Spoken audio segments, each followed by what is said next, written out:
जब नारायण करे तब भगवान शंकर ने कृपा करी, ब्रह्मा जी के मस्तक को बट वृक्ष बना दिया। कौन सा पेड़? जम के बोलो। बड़का पेड़। आंवले का वृक्ष किसका प्रतीक है? लक्ष्मी का। बेलपत्री का वृक्ष किसका प्रतीक है? पार्वती का। नीम का वृक्ष किसका प्रतीक है? जगदम्बा का। किसका प्रतीक है? जगदम्बा।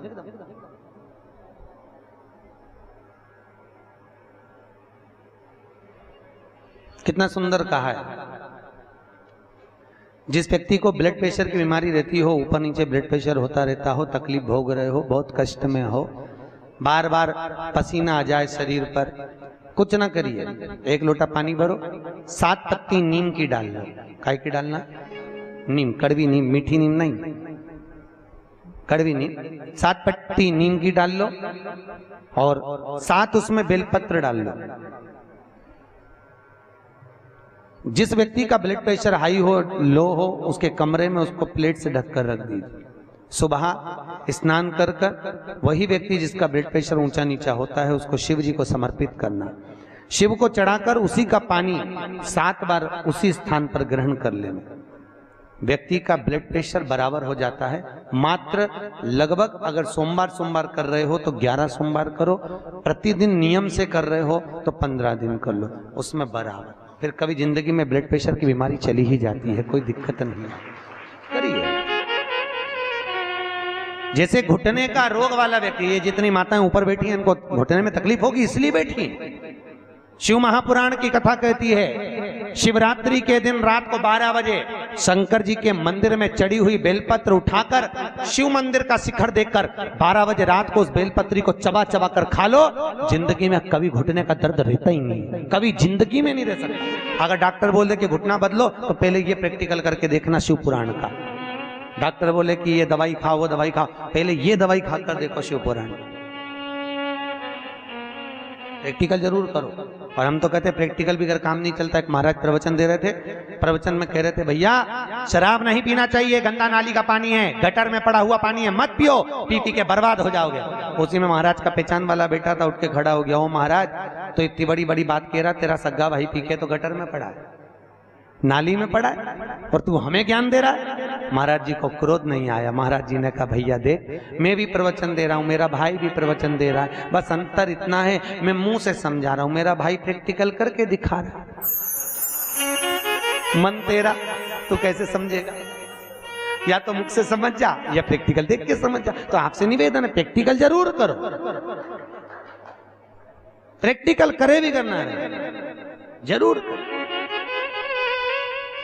ये भान होना चाहिए, कहीं हो सके सियोर वाला महाराज झूठ तो नहीं बोल रहा। इसलिए शिवरात्रि के दिन, मुख्य शिवरात्रि के दिन रात को 12 बजे शंकर पे चढ़ी हुई बेलपत्र, जिस शंकर के मंदिर की उठाओगे उसी शंकर मंदिर का शिखर देखकर चबा चबा कर खाइए। कभी जिंदगी में घुटने का रोग नहीं हो सकता, जिंदगी भर। पर इसका मतलब नहीं है कि तुम्हारे घुटने चालू हो जाए तो तुम शॉपिंग मॉल में ही बैठी रहो। ईमानदारी की बात है, आज के जमाने में संतों ने रिसर्च करा है। क्या रिसर्च करा? कि जितनी जितनी बूढ़ी बूढ़ी सासें हैं वो तो सब नरक जा रही हैं और बहुएं बेकुंठ जा रही हैं। तो सासों ने सोचा कि भाई हम नरक काय को जा रहे हैं, बहुएं काय को बेकुंठ? बहू तो घर में रहती है और हम तो इतनी कथा भागवत में जाए, हम तो इतनी कथा सुनते हैं, बूढ़ी बूढ़ी माताएं कहती हैं, तो हमें बेकुंठ जाना चाहिए, तो बहू क्यों बेकुंठ जा रही है, हम नरक काय को जाए? तो संतों ने रिसर्च करा कि जितनी बूढ़ी बूढ़ी माताएं कथा में जाती हैं, इन सबको घर की याद बनी रहती है। मैं फ्रिज में दूध रख के आई, ना जाने क्या कर रही होगी, क्या पता, क्या मालूम क्या कर रही होगी, छोरा आया होगा, रोटी बनाई होगी कि नहीं बनाई होगी। और जितनी घर में बहुएं रहती हैं वो उनसे कोई भी पूछता कि मम्मी कहाँ गई? अरे सालासर भवन में शिव महापुराण की कथा चल रही है, अग्रवाल जी करा रहे हैं। अच्छा, आज कथा का दूसरा दिन है, सियोर वाला महाराज आया, उसे कथा ही कथा की बात बहू कर रही, और बूढ़ी बूढ़ी अम्मा यहाँ बैठ के दूध और चाय को याद कर रहे। इसलिए भगवान ने कहा तू नरक वो स्वर्ग जा। इसलिए निवेदन है आपसे, मन, चित्त, वृत्ति, बुद्धि सब शिव में लगा कर बैठो। हर हर, अरे हाथ तो उठाओ, दीन बंधु दयालु। अगर तुम हाथ नहीं उठाओगे, वो उठा लिया तो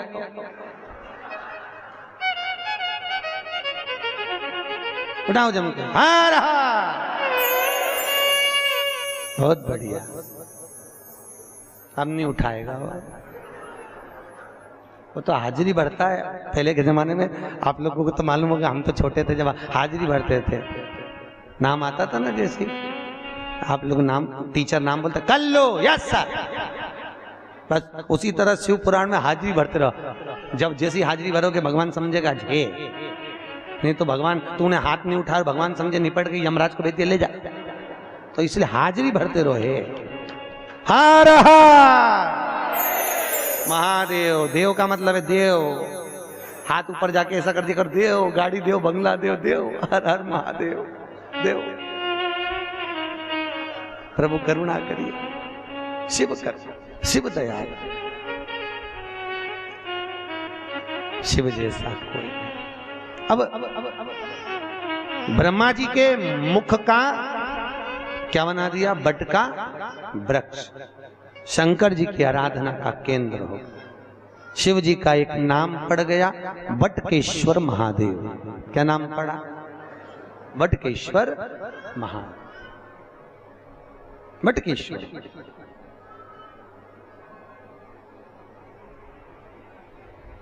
बटकेश्वर महादेव, शास्त्र कहता है जिस व्यक्ति को जीवन में कोई चर्म रोग हो गया हो, चमड़ी का कोई रोग हो गया हो, गाय की गोबरी, गोबरी जानते हो? अलूनी गोबरी।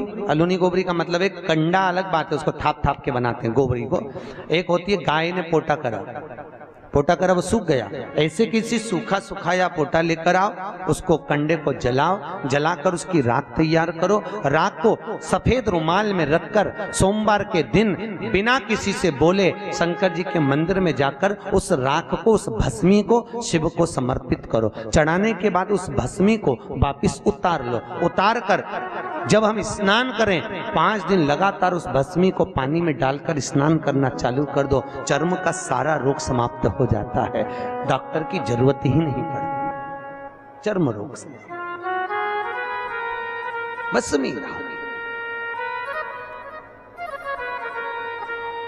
यहाँ कई माताएं जो लिंगायत संप्रदाय से हैं वो सिर पे भस्म धारण करती है, बस।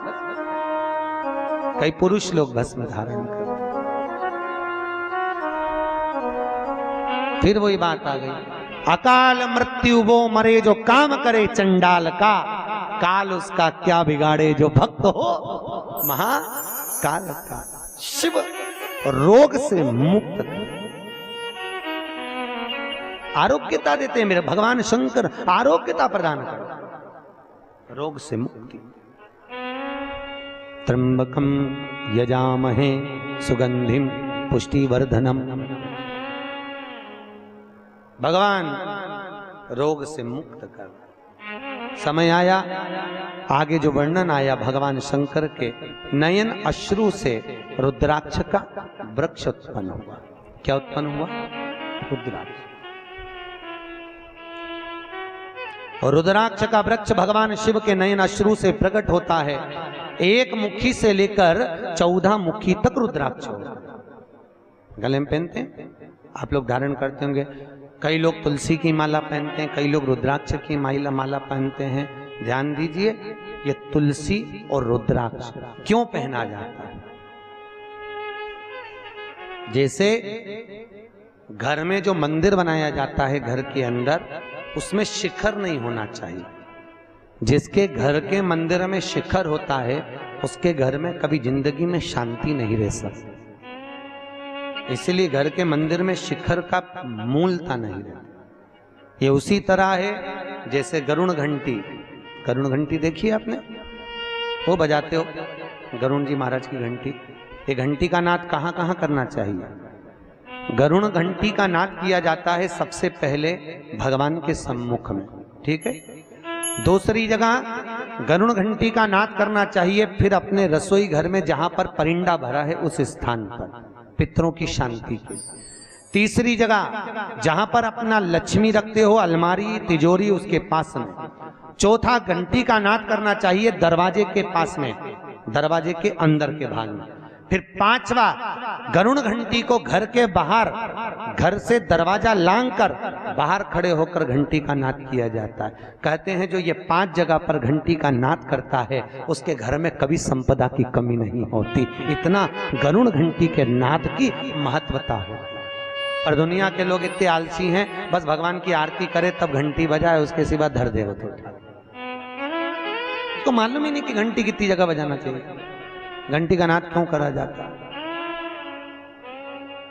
गरुड़ घंटी के जैसे घर में रखा हुआ शंख अगर खाली है तो हमारे घर में रखा हुआ शंख अगर खाली रहेगा तो लक्ष्मी आएगी और जाएगी, लक्ष्मी टिकेगी नहीं। इसलिए घर में जिसके घर में छोटा सा भी शंख हो तो उसमें कटोरी में रखकर या कोई स्थान पर कलश पे रखकर उसमें पानी भरना चाहिए। अगर शंख में पानी नहीं है तो घर में लक्ष्मी नहीं, शंख कभी खाली नहीं।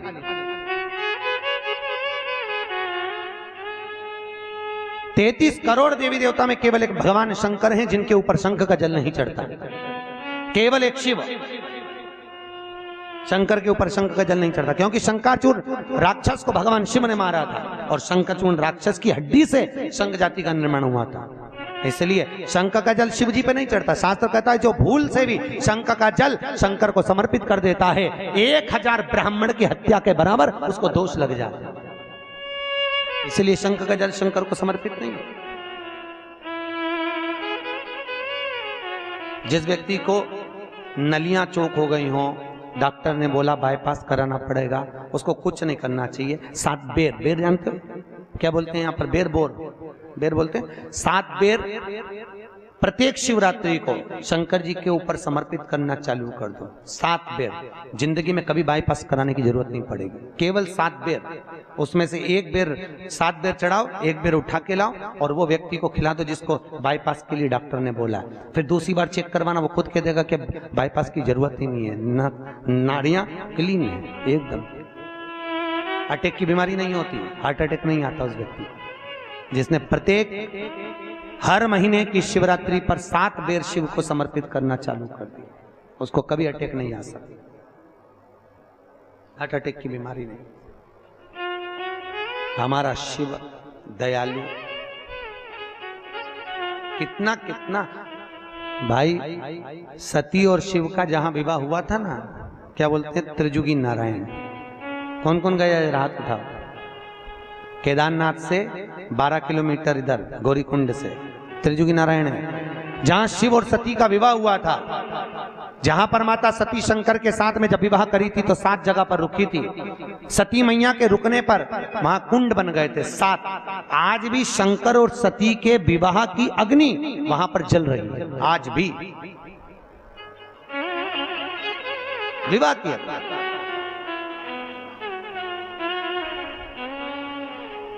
जो कैंसर का रोगी होता है, जिसको कैंसर जैसी बीमारी हो जाए, डॉक्टर भी हाथ ऊंचे कर दे, तब मेरे महादेव के त्रिजुगी नारायण का पानी दीजिए।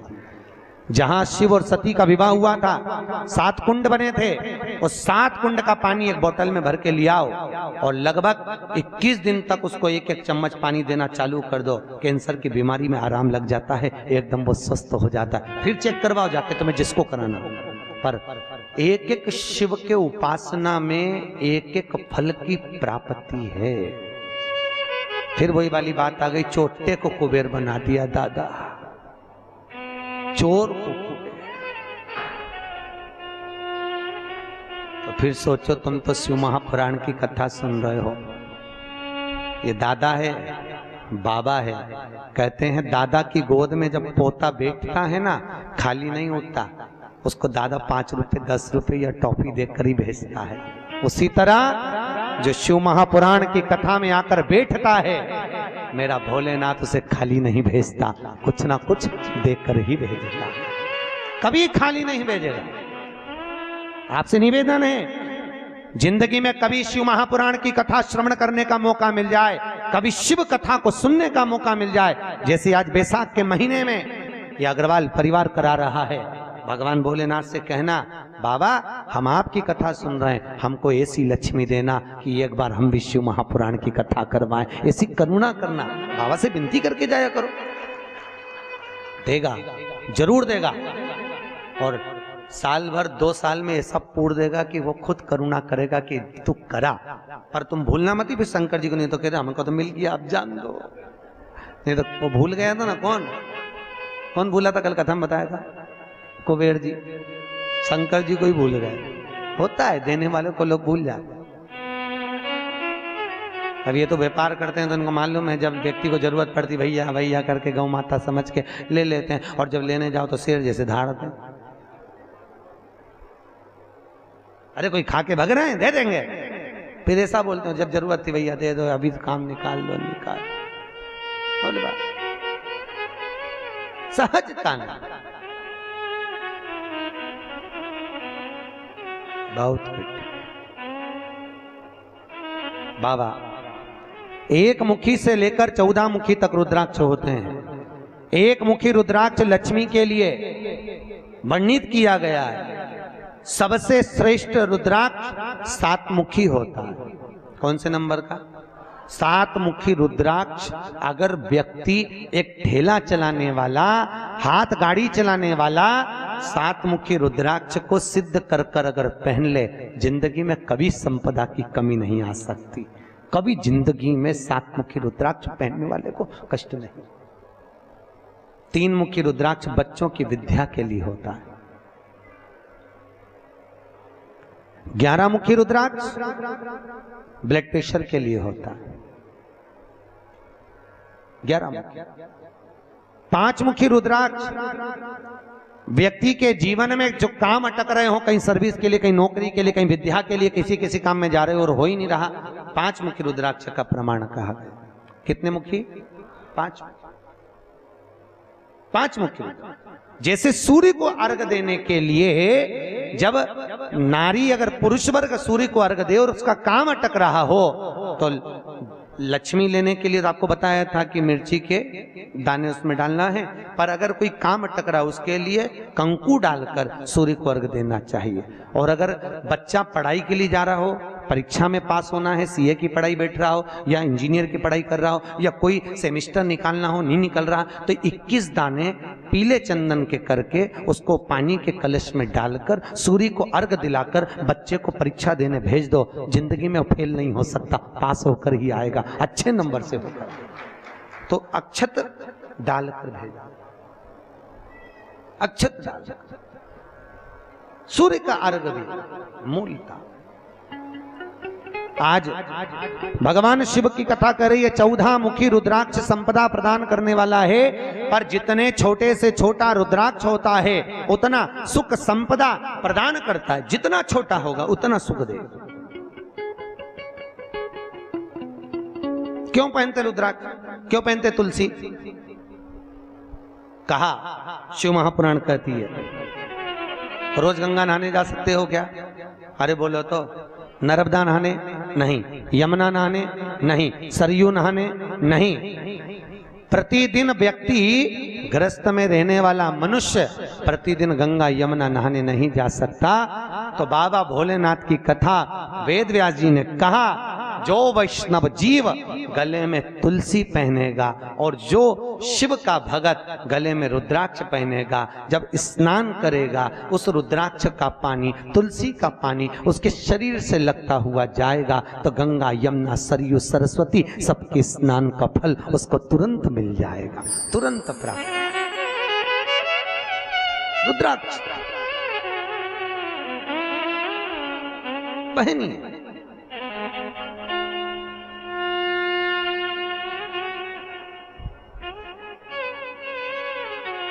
और रुद्राक्ष पहनो तो टेस्टेड, बिल्कुल ओरिजिनल पहनना। धारण करिए, आजकल बहुत रुद्राक्ष मिलते हैं पर ओरिजिनल नहीं मिल पाते, टेस्टेड होना चाहिए। रुद्राक्ष की मूलता है, उसको पहन धारण करिए। शिव का स्मरण कर कर, सबका मंत्र अलग अलग वर्णित किया गया है शास्त्रों में। फिर आगे जो प्रमाण कहा गया, बाबा भोलेनाथ ने सुंदर आनंदमय सुख धारण कर कर कहा, भगवान शिव की आकाशवाणी होकर ब्रह्मदेव से कहा, ब्रह्मा 4 उंगल का शिवलिंग और मूर्ति घर में पूज्य होगी। मंदिर के अंदर अपने घर में ज्यादा बड़ी मूर्ति नहीं रखना चाहिए। मूर्ति अपने भूमि से 4 अंगुष्ठ के बराबर की होना चाहिए। इससे बड़ी मूर्ति घर में श्रेष्ठ होती है। और घर में जो भी मूर्त रखो, शिवलिंग रखो, गणेश जी रखो, लक्ष्मी रखो, ठाकुर जी रखो, नारायण लक्ष्मी रखो, पर वो पोले नहीं होना चाहिए, अंदर से ठोस होना चाहिए। जो मूर्ति अंदर से पोली होती है वो घर को पोला कर देती है। आपको मालूम है पहले के जमाने में लड़की देखने जाते थे लड़के वाले, तो क्या देखते थे? लड़की का मुख देख कर आते थे। क्या देखते थे? उसका पाँव। अरे जम के तो बोलो, क्या देखते थे? उसका पैर देखते थे, पाँव, पाँव देखते थे। क्या करते थे? लड़की से कहते जा बेटा पाँव को गीला करके आ। लड़की पाँव को गीला करके आती थी, उसको चला कर देखते थे। जिसका पाँव गीला करने के बाद पत्थर पर जम जाए, समझ लो घर को जमा ले। पाँव पोला निकल गया, समझ लो घर को। पहले मुख नहीं देखते थे, पहले पाँव। अब आज के जमाने में तो मुख देखकर विवाह किया जाता है। लड़की घनी सुंदर है। हमारे पास ही लोग आते हैं, महाराज अग्रवाल जी, बहुत लोग आते हैं, कहे गुरुजी हम लड़के की लड़की देख के आए, देखो गुरुजी कैसी है, बहुत जोरदार लड़की। हम 8 लोग गए गुरुजी, बिल्कुल नहीं बोली, इतनी जोरदार लड़की। हम 4-5 घंटा बैठे, बिल्कुल नहीं बोली। आप बताओ कैसी है? हमने कहा कैसी है वो तो तुम देखिए, पर वो काय को बोलेगी, अभी काय को बोलेगी, जब वो बोलेगी तो तू भी डोलेगी। बोलेगी काहे बोलेगा?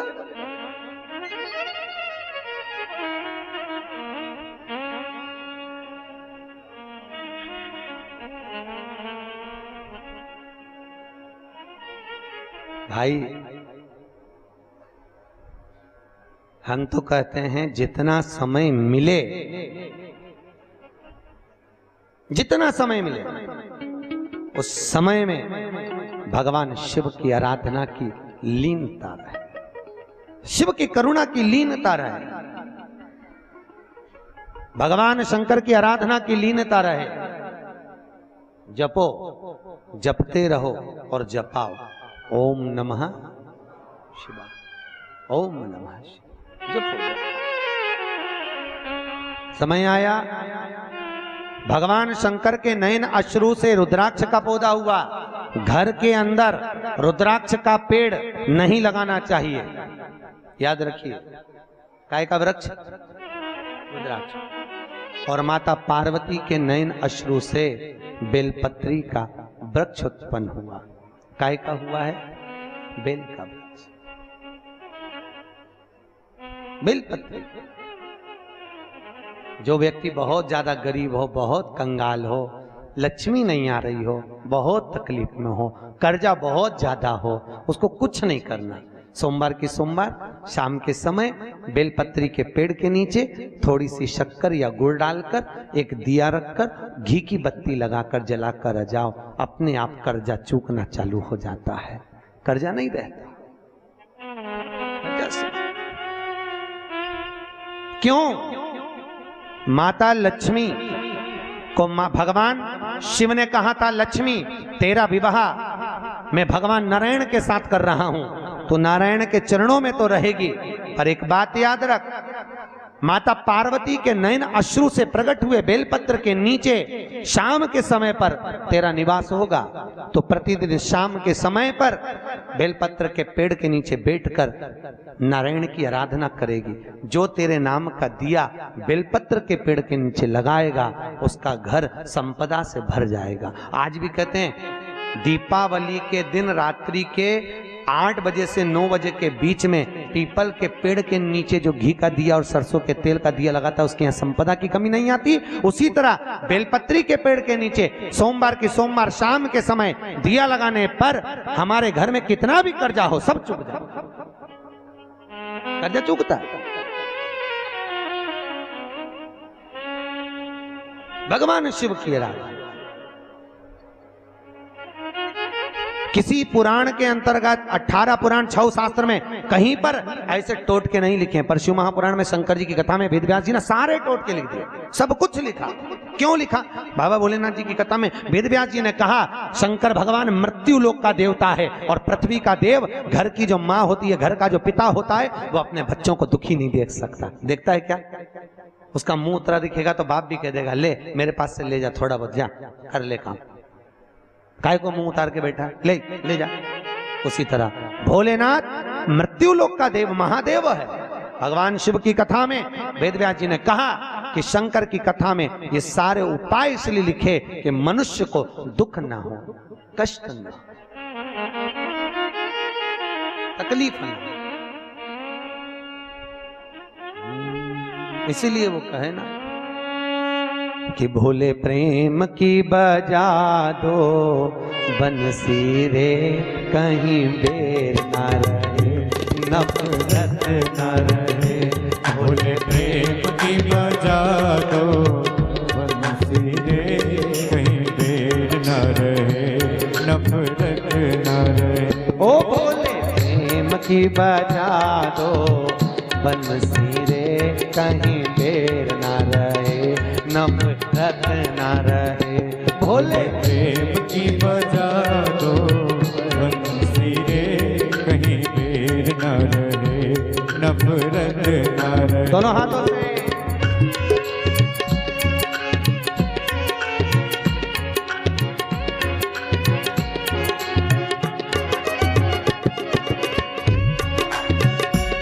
ओहो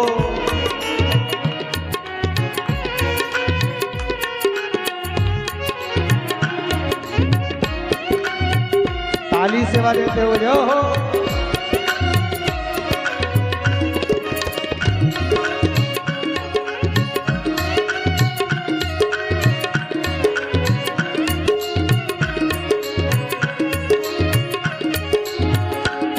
ऐसा ये जग में गीत सजे, निर्मल तन का संगीत सजे, निर्मल तन का संगीत सजे। ऐसा ये जग में गीत सजे,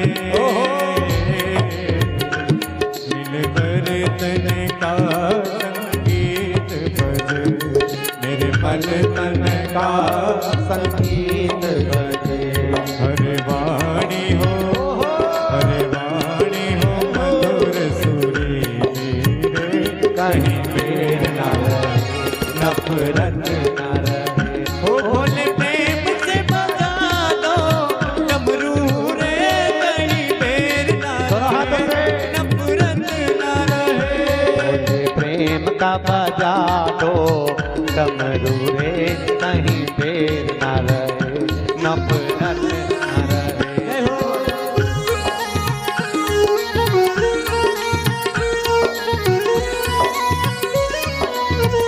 ओहो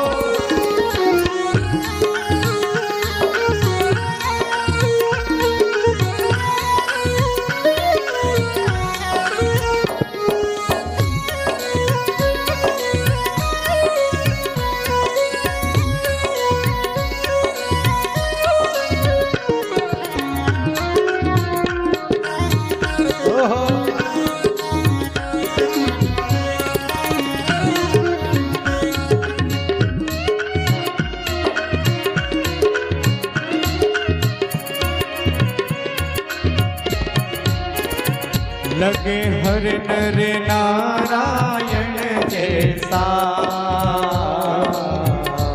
कर दे तू कुछ जादू ऐसा, कर दे तू कुछ जादू ऐसा। ओ लगे हर नर नारायण जैसा, कर दे तू कुछ जादू ऐसा, कर दे तू कुछ जादू ऐसा। देवों की लगे यह नगरी रे, कहीं देर न रहे, नफरत न रहे। ओ भोले प्रेम से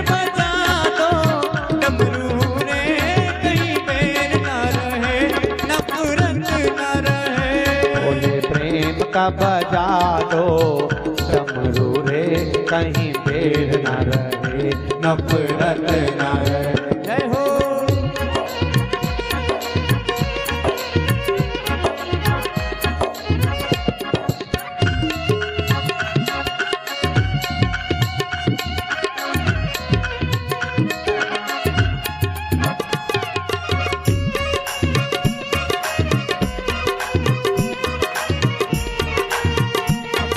जय हो।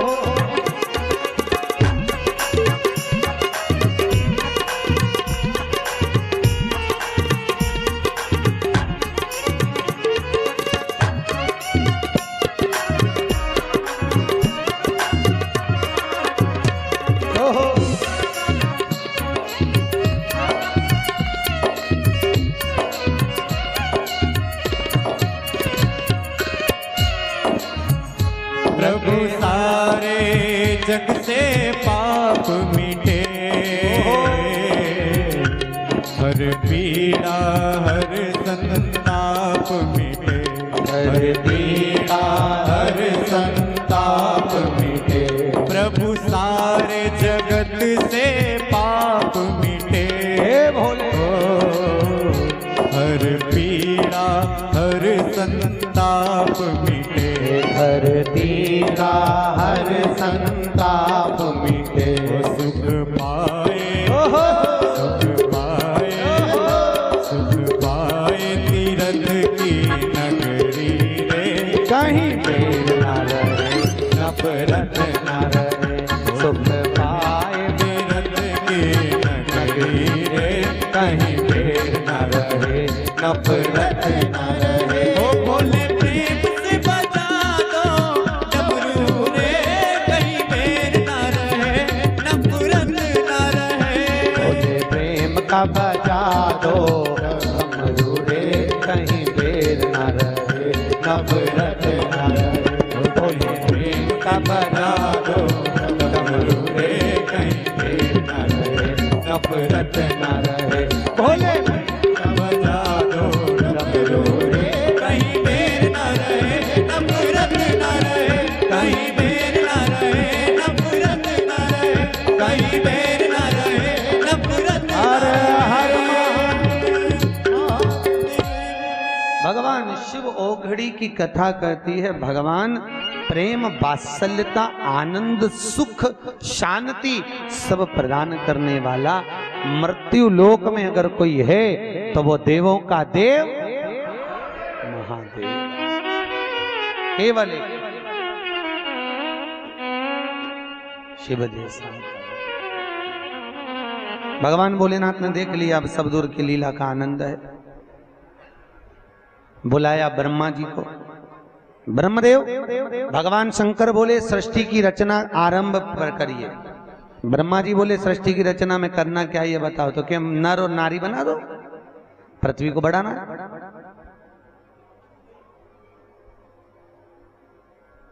ब्रह्मा जी ने पूछा नर नारी कैसे। तो भगवान शंकर बोले भैया देखो पुरुष और स्त्री दोनों को बनाई। अब पुरुष स्त्री कैसे। ब्रह्मा जी ने भैया सृष्टि की रचना प्रारंभ करी। अब रचना करे तो बाबा भोलेनाथ जी ने कहा भैया एक काम करो ब्रह्मा जी, मैं आपको अपने एक स्वरूप का दर्शन दिखाता हूं, उस स्वरूप के दर्शन के अनुकूल तुम सृष्टि की रचना करो। सृष्टि की रचना। और भगवान ब्रह्मदेव ने उसी समय पर भगवान शिव जी ने ब्रह्मा जी के सम्मुख में अपना सुंदर आनंदमय स्वरूप अर्धनारीश्वर धारण किया। बोल अर्धनारीश्वर भगवान की। अर्धनारीश्वर स्वरूप भगवान शिव धारण करते पधार रहे हैं। जोरदार तालियां बजाकर भगवान अर्धनारीश्वर का स्वागत करिए। अर्धनारीश्वर के रूप में भगवान ने तुरंत ब्रह्मा जी के सम्मुख में पहुंचकर ब्रह्मदेव को दर्शन दिया है। जोरदार ताली बजाएं अर्धनारीश्वर भगवान के लिए। भगवान शिव अर्धनारीश्वर स्वरूप धारण कर कर भगवान भोलेनाथ ब्रह्मा जी के सम्मुख में प्रकट हो गए। ब्रह्मा जी के सम्मुख में आए और ब्रह्मा के सम्मुख में प्रकट होकर भगवान पधार रहे हैं। जोरदार ताली बजाएं अर्धनारीश्वर भगवान के लिए। ओम नमः शिवाय, ओम नमः शिवाय, ओम नमः शिवाय, ओम नमः शिवाय, ओम नमः शिवाय, ओम नमः शिवाय, ओम नमः शिवाय, ओम नमः शिवाय, ओम नमः शिवाय, ओम नमः शिवाय, ओम नमः शिवाय, ओम नमः शिवाय। अर्धनारीश्वर स्वरूप का दर्शन भगवान शंकर ने जैसी ब्रह्मदेव को दिया, ब्रह्मा जी ने साष्टांग दंडवत किया। हर हर महादेव। भगवान अर्धनारीश्वर का दर्शन कर कर भगवान शंकर ने के स्वरूप का दर्शन कर कर ब्रह्मा जी ने कहा, प्रभु आपके स्वरूप को दर्शन कर कर जीवन धन्य हो गया। भगवान शिव बोले, है ब्रह्मदेव मेरे इस स्वरूप का दर्शन करिए। और इस स्वरूप का दर्शन कर कर ब्रह्मदेव आप सृष्टि की रचना को प्रारंभ करिए। मेरे जैसा स्वरूप कुछ पुरुष कुछ नारियों को प्रकट करिए। उन पुरुष और नारियों के प्रागट्य से इस सृष्टि का वर्णन आगे बढ़ेगा। और ब्रह्मा जी ने उसी समय पर सृष्टि का वर्णन करना प्रारंभ करा। अपनी दो जंघाओं को ठोका, एक जंघा से मनु, दूसरी जंघा से शत्रुपा प्रकट हो गए और सृष्टि की रचना प्रारंभ हो गई। हर हर महादेव। भगवान अर्धनारीश्वर का दर्शन यहाँ हो रहा है। जोरदार ताली बजाएं भगवान शिव के लिए। हमारे अग्रवाल परिवार जजमान यहाँ पधारेंगे, बनवारी लाल जी और सपरिवार अर्धनारीश्वर भगवान का पूजन करेंगे। और पूजन करने के बाद आप सब भी अर्धनारीश्वर भगवान का दर्शन करेंगे, आनंद लेंगे। और इसके बाद में कल जो कथा होगी ध्यान से सुने। अभी रात को तो 9 बजे तो आपको मालूम है कल बहुत सुंदर लीला हुई कि नहीं हुई? जोरदार बताओ। आनंद आया ना खूब? तो दिल्ली से जो वृंदावन से कलाकार आए हैं बहुत सुंदर लीला करे। आज भी अग्नि नृत्य होगा। अग्नि नृत्य सिर पर अग्नि रखकर गणेश जी का आवाहन और शिव जी का सुंदर लीलाओं का दर्शन आज करेंगे अपन 9 बजे से 10:30-11 बजे तक। तो सभी लोग आनंद लेंगे। अभी अर्धनारीश्वर भगवान का पूजन हमारे जजमान कर रहे हैं। उसके बाद में सुंदर आनंद में कल कथा में शंकर पार्वती का मंगल विवाह होगा। सती खंड को आगे बढ़ाते हुए सुंदर प्रसंग को आगे लेंगे, सुंदर शिव विवाह की ओर आगे जाएंगे। तो कल आप सब अपनी अड़ोसन पड़ोसन पीछे वाली धड़ोसन के साथ अधिक से अधिक संख्या में पधारें। पुरुषों से निवेदन है वो पड़ोसन के साथ ना आए, आप भी अपने पड़ोसियों के साथ आएं और शिव महापुराण की पावन कथा का आनंद लें।